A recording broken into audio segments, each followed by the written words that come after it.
পাঁচমিশালি গল্প চ্যানেলে আজ শোনাতে এসেছি গা শিরশির করা একটি ভূতের গল্প, সেই ছায়ামূর্তি। লেখক শক্তিপদ রাজগুরু। গল্প পাঠে ডক্টর অর্চ সেনগুপ্ত। তাহলে চলুন সকলে মিলে শুনি ভূতের গল্প, সেই ছায়ামূর্তি। বিকেল থেকে আকাশ ভেঙে বৃষ্টি নেমেছে। কালো মেঘের ঘন আবরণ আকাশের মুখ ঢেকেছিল সকাল থেকেই। ঝড় ঝড় শব্দে ফোঁটা পড়েই চলেছে। ওদিকের পাহাড়টা ঢেকে গিয়েছে বৃষ্টির জবনিকার আড়ালে। রাত নামল। পাহাড়ের নিচে বিস্তীর্ণ বনভূমি, আর তার একদিকে এই বিরাট বাংলোয় আশ্রয় নিয়েছি বাধ্য হয়ে। অনেক দিনের পুরনো বাংলোটা। সিঁড়িগুলো ভেঙে গিয়েছে, জানলায় শিকের বালাই নেই। বাংলোটা কোনো মতে টিকে আছে। চারিদিকে জঙ্গল, তবে বিজলি বাতি আছে, সেটা নামমাত্রই। ভোল্টেজও কম। দু একটা আলো মিটমিট করে জ্বলছে, তবে যে কোনো মুহূর্তে নিভেও যেতে পারে। ঘুমও আসে না। বৃষ্টির শব্দ ছাপিয়ে শোনা যায় বনের মধ্যে হায়নার ডাক। আমার সঙ্গী হরেন বলল, মরতে এখানে কেন এলি বল দেখি? রাতে এখানে কেউ থাকে না, তুই থাকবি? চৌকিদারও আমাদের ফেলে পালিয়ে গিয়েছে তার গ্রামের বাড়িতে, বলে গিয়েছে হুঁশিয়ার থাকবেন। বৃষ্টি মাঝে মাঝে থামছে। আকাশ যেন দম নিচ্ছে আবার নতুন উদ্যমে তেড়ে আসার জন্য। বৃষ্টি থামতে বের হয়ে এলাম বাইরে। সামনে বেশ খানিকটা চাতাল মতো, বাংলোর সামনের দিকে চাতালটা। বাইরে হাওয়া বইছে। সেগুন বনের ভেতরে চলছে হাওয়ার দাপট। মিটমিট করে আলো জ্বলছে। হঠাৎ বাংলোর সামনের দিকে প্রধান দরজার ওপর একটা ছোট্ট ফলকের দিকে চোখ পড়ল। বাংলোর মালিকের নাম লেখা, একটা বিদেশি নাম, টি ম্যান। তিনি এই বাংলো তৈরি করেছিলেন ঠিক আজ থেকে 100 বছর আগে। অর্থাৎ বাংলোর ঠিক 100 বছর পূরণ হওয়ার দিনে আমি এখানকার অতিথি। কে এই মিস্টার ম্যান সেটা জানি না, তবু সেই আশ্রয়দাতার কথাই মনে পড়ল। বারান্দার ওদিকে একটা করবি গাছে গোছা গোছা লাল ফুল ফুটে আছে। আমি সেই ফুল কিছু সংগ্রহ করে এনে কালচে হয়ে যাওয়া ফলকের নিচে 100 বছর আগের মিস্টার ম্যানের স্মৃতির উদ্দেশ্যে অর্পণ করলাম। হরেন সব দেখে বলল, তোর সবই বিচিত্র। চল চল ভিতরে চল, কে জানে হায়না ভালুক না এসে পড়ে। রাতে হঠাৎ ঘুমটা ভেঙে গেল। ওদিকের ঘরে হরেন নাক ডাকছে। মনে হলো কার যেন পায়ের শব্দ আসছে বাইরের দিকের কাঠের সিঁড়িতে, ভারী জুতোর শব্দ। এত রাতে এই ভাঙা বাংলোয় কে আসবে? টর্চটা নিয়ে সাবধানে উঠে ওদিকের দরজা খুলে সিঁড়ির দিকে এলাম। টর্চের আলোয় অন্ধকার হলঘরের খানিকটা উদ্ভাসিত হয়ে উঠল। দেখলাম ওদিকের সিঁড়ি দিয়ে উঠছেন এক ভদ্রলোক। পরনে প্যান্ট, গায়ে একটা সাবেকি ধরনের লং কোট, মাথায় পুরনো ধরনের উঁচু হ্যাট, আর হাতে একটা ছড়ি। বলিষ্ঠ পায়ে ভদ্রলোক উপর দিকে সিঁড়ি দিয়ে উঠছেন। এত রাতে এখানে এরকম একজনকে দেখে অবাক হলাম। হঠাৎ আলো পড়তেই ভদ্রলোক আলোর দিকে মুখ ফিরিয়ে তাকালেন। চোখে চশমা, গায়ে লংকোট। প্রথম দর্শনেই অবাক হলাম। বিদেশি এই ভদ্রলোককে এখানে দেখব ভাবিনি। আমিও স্তব্ধ হয়ে তাকিয়ে আছি। ভদ্রলোকও অবাক হয়ে দেখছেন আমাকে। তারপরেই আর তাকে দেখা গেল না। টর্চের আলোটা জ্বলছে, কিন্তু সিঁড়িটা ফাঁকা, কেউ নেই সেখানে। তবে কি আমি ভুল দেখলাম? কিন্তু তাঁর ভারী জুতোর শব্দ আমি স্পষ্ট শুনেছি। তাকে উপরের দিকে উঠতেও দেখেছি। সারা শরীরের রক্ত যেন ঠান্ডা হয়ে গেল। আমি চিৎকার করে হরেনকে ডাকলাম। হরেনও উঠে এলো। সব শুনে হরেন বলল, তোর যত সব খেয়াল, এই বৃষ্টির রাতে এই ভাঙা বাংলোয় আসবেন কোনো বিদেশি সাহেব?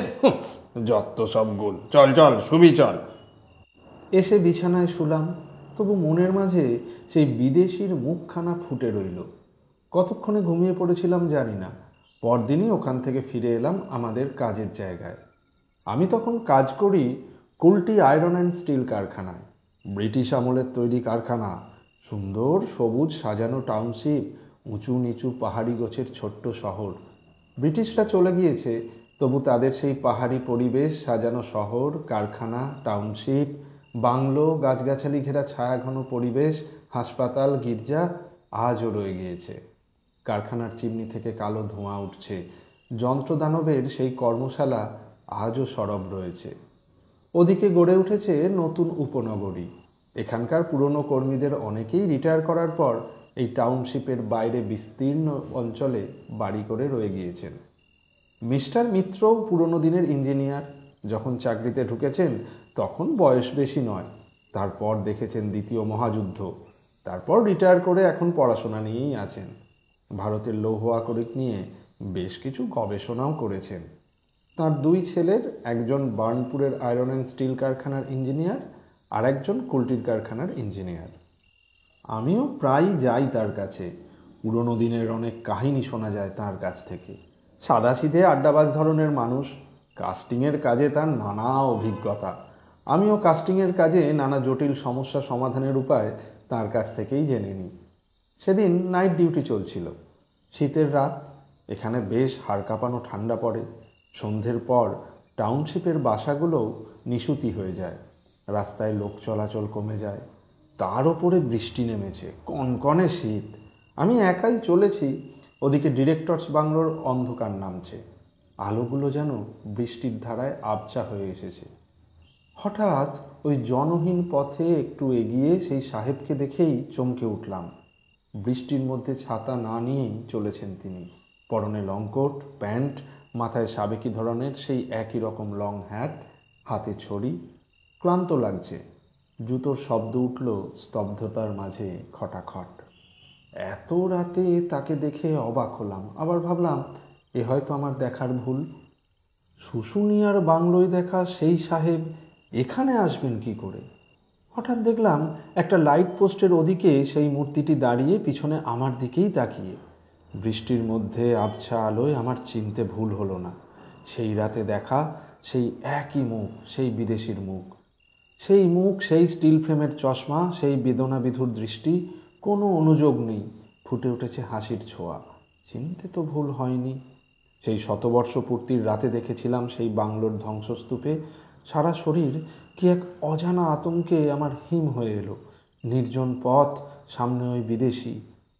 তবু যেন মনে হলো হয়তো কোনো বিদেশিই এসেছেন কারখানার ডিরেক্টরস বাংলোর অতিথি হয়ে। এবার আমি এগিয়ে গেলাম সেই বিদেশির দিকে, আর মূর্তিটিও মুখ ফিরিয়ে নিয়ে পথ চলতে শুরু করলো। আমিও পিছন পিছন চলতে শুরু করলাম। আমিও পায়ে পায়ে ঢালু পথ দিয়ে হাঁটতে থাকলাম কারখানার মেন গেটের দিকে। আমার আগে তখনও চলেছে সেই মূর্তি। ওদিকটাতে হাসপাতাল। ওখানে পথটা বাঁ দিকে বেঁকে গিয়েছে, আর ডান দিকে চলে গিয়েছে কারখানার মেন গেট। সেই বিদেশিও বাঁ দিকে চলেছেন। আর কিছুটা গিয়ে তাকে আর দেখা গেল না। একটা ছোট্ট টিলার কাছে এসে আবার অদৃশ্য হয়ে গেলেন। আমি অবাক হয়ে দেখলাম, নির্জন পথ, মূর্তিটি যেন হাওয়ায় উড়ে গিয়েছে ম্যাজিকের মতো। সব ব্যাপারটাই কেমন একটা বিচিত্র মনে হলো। আরও বিচিত্র লাগলো ওই মূর্তিটিকে এখানে দেখে। কারখানায় গিয়ে হরেনকেও বললাম কথাটা।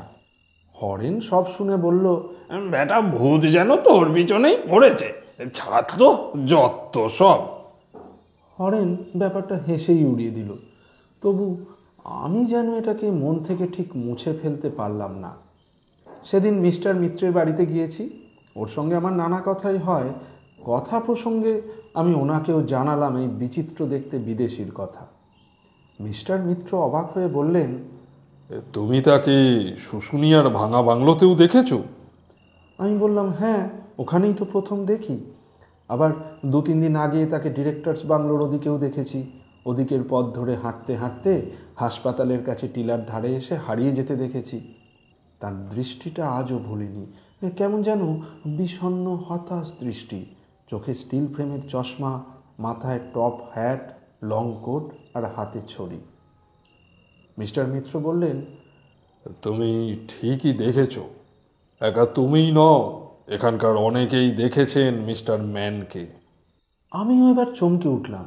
বললাম, শুশুনিয়ার সেই ভাঙা বাংলো তৈরির ঠিক 100 বছর পূর্তির দিনই ওখানে ফলকে ওর নাম দেখেছি।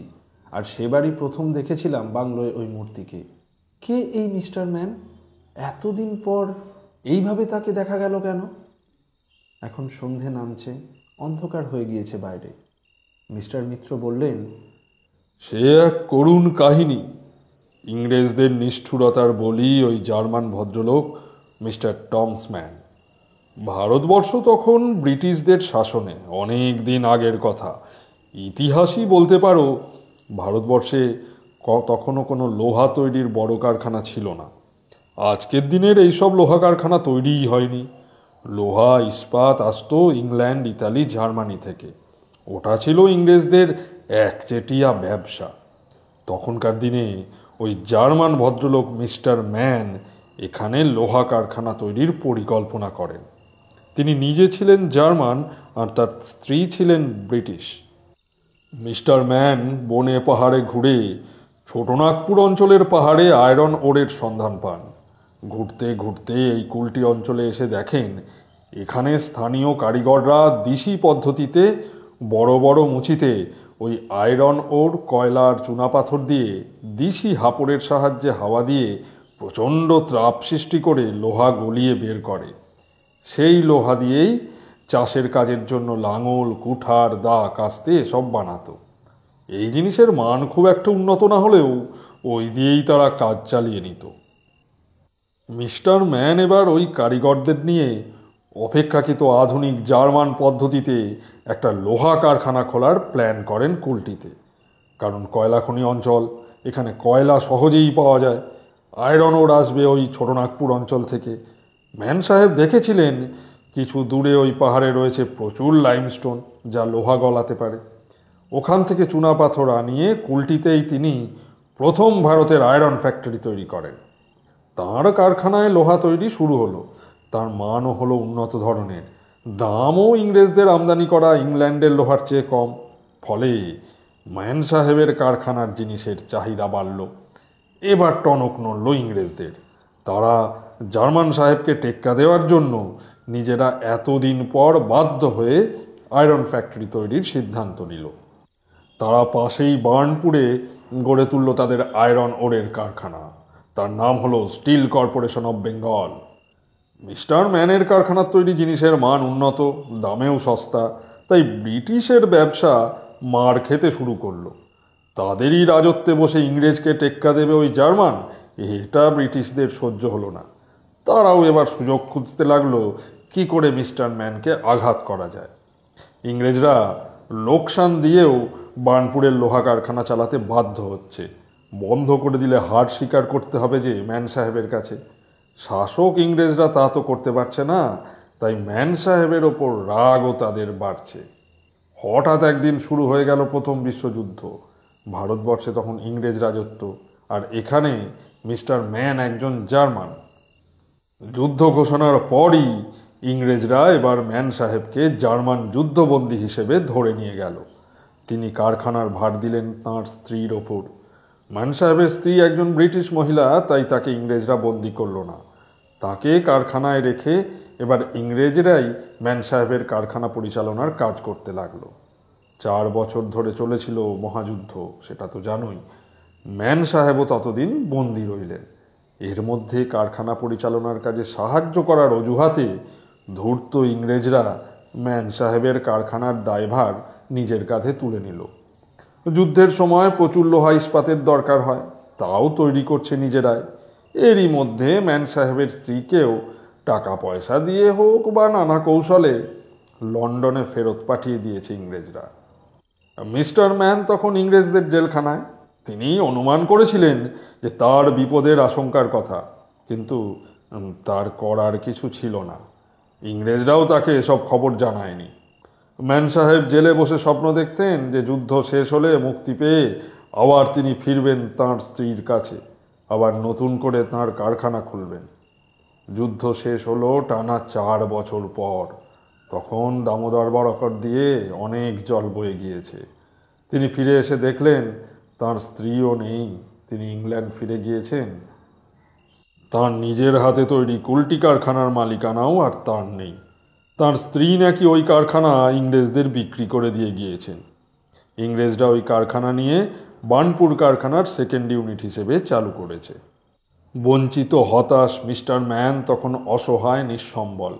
তিনি এতদিন কষ্ট করে এই কারখানা গড়েছিলেন, আর আজ তিনি সম্বলহীন, আশ্রয়হীন। তবু তিনি থামেননি। ইংরেজদের এই বঞ্চনার বিরুদ্ধে ইংরেজ আদালতেই কেস করলেন তাঁর কারখানা ফেরত পাওয়ার জন্য।